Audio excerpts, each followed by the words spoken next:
January is almost over. Did you guys stick with your New Year's resolutions? Who's still chubby? Who's still smoking, right? Chubby, not ugly. I'm just gonna sit in it this year, right? I'm just gonna own it. Be like, this is fine. I mean, maybe I'd work out more if I got laid less. I just don't know what the I don't know what's in it for me. I did join the gym though. I joined the gym early. I joined December this year. Have you guys joined the gym and they bring out like the super hot girl or the super hot guy to upsell you to personal training? Are any of you guys them? All right, let's talk shit about them. So, this guy comes out and he's just huge, like huge, big buff guy, like corn-fed white guy. You know when their lats are so big it makes their arms look shorter? Like, you instantly wonder how they wipe. Like, you're just like, I mean, there's no way he's going over. I mean, it had to be a bend over at the knees kind of. I don't know, he got weird when I asked about it, but his name was Chaz. 2 Z's. You can't name your baby Chaz. I'm sorry, he's gonna be a dude bro. His name was Alan until he graduated from ITT douchebag. They're like, all right, Alan, you graduated. Go make girls feel bad about themselves. I love it. They give you the tour. I've joined the gym a lot. I haven't gone a lot, but I've joined a ton. And they always give you the tour and they walk you through, but you know what's coming, right? You know they're gonna sit you down at the end and try to sell you $1,000 in personal training.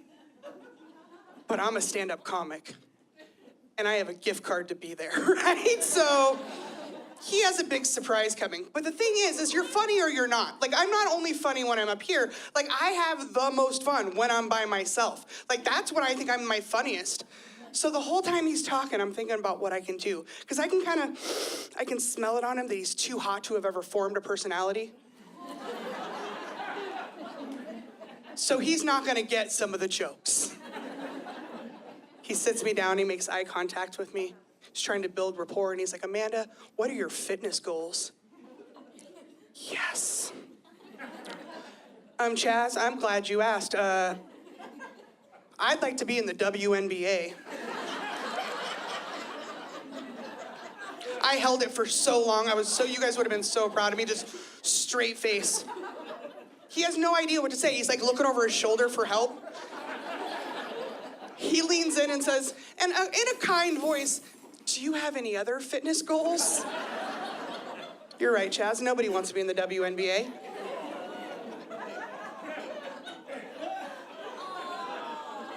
When's the last time you watched a game? I want to be an American Ninja Warrior, right? Are you guys watching this? Are you guys eating edibles and watching this and being like, I could do this? Nope, you can't. Sorry, I hate to be the bearer. Well, they set you up to think you can do it. They show you the guy that weighed like 360 pounds like 4 years ago. They do the montage. They go back to his hometown in Montana. They show him in his Ford Fiesta sitting outside a White Castle with his corgi on the seat, eating cheeseburgers, being like, nobody wants to sleep with me, right? And then he gets some like 2x4s and some pallets from his buddy Hank, and he builds a parkour gym in his backyard. And then they speed it up, right? They speed it up. They do the time lapse. His corgi's over there being like, Rudy. And you are too, because you want this guy to make it, right? The end, he's like 165 pounds of American Ninja Warrior, and you're like, I can do this. No, you can't. You want to know why? Because falling as an adult is devastating. Have you fell over the age of 25? That is call into work shit. Like, I can't come in today. You sick? Nah, man, I fell. Like off your porch?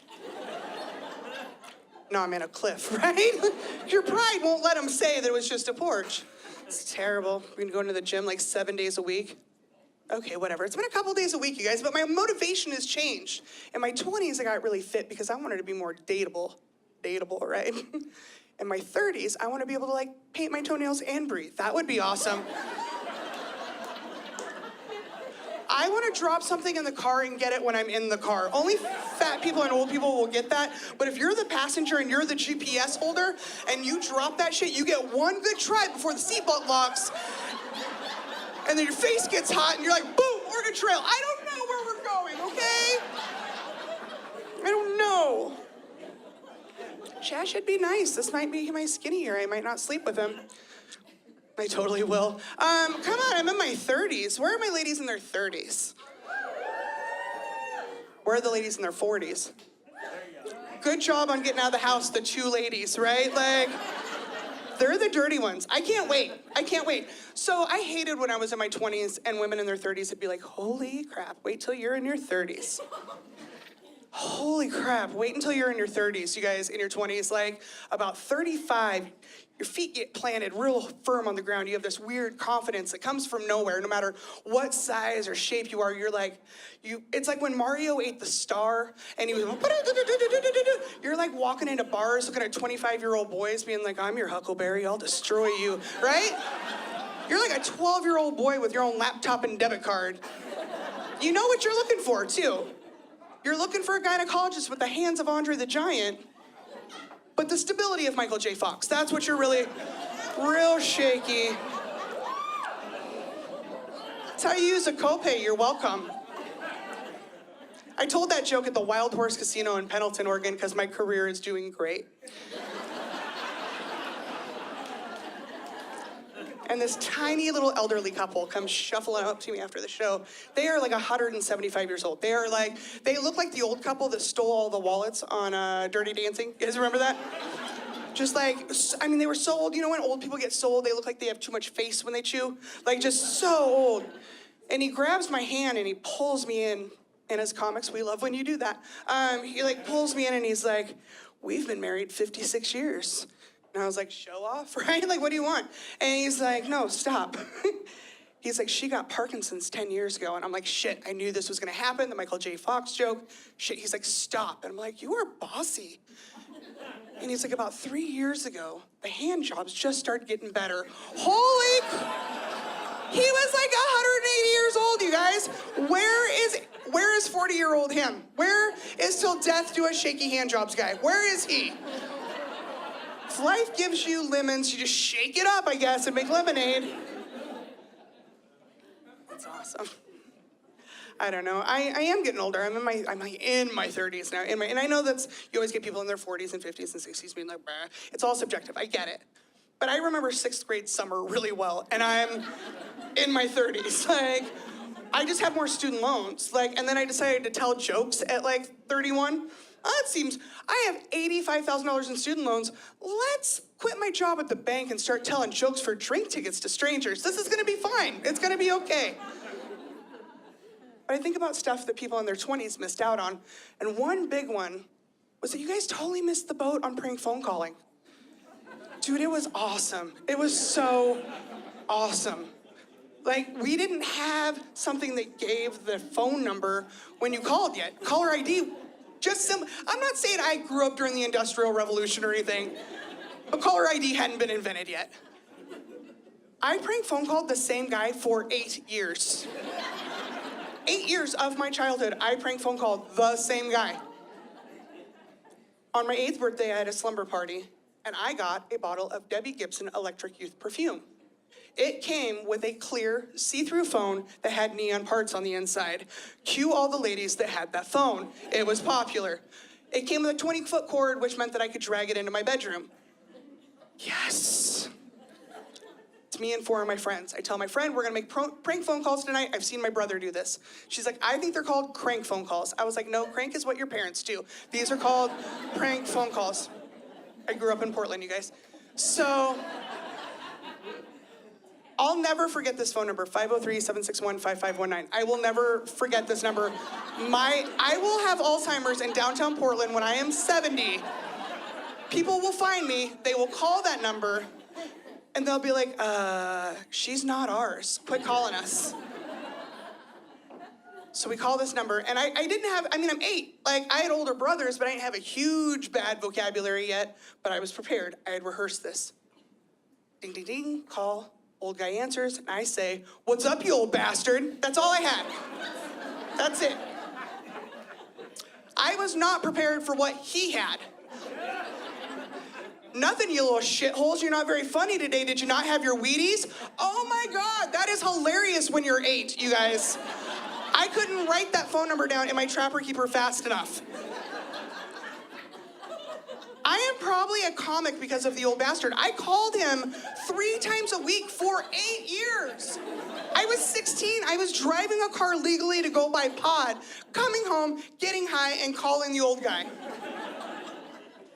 Do you know how all the words he gave me? Just filthy words that made me so confident. Like, you know what it's like being in the 5th grade and getting made fun of because you're chubby, and you look at some kid and you're like, listen here, shithole. And the teacher's like, well, I don't know, she talks like a truck driver and she looks sturdy, I'd leave her alone. Like, right?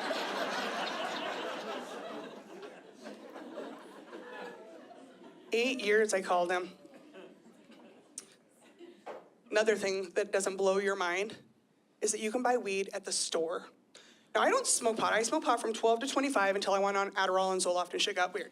But even if you don't smoke weed, you can buy it at the store. It's not even like one of those janky corner stores where you gotta walk by like the glass case of like blowtorches and dick pills. Like, these are spas. The one by my house has a grand piano, a baby grand in the lobby. Do you know what I had to do to buy weed? I had to page a grown man that never wore a shirt and had a Rush tattoo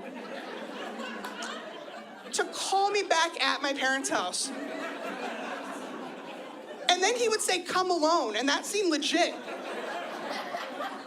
Okay.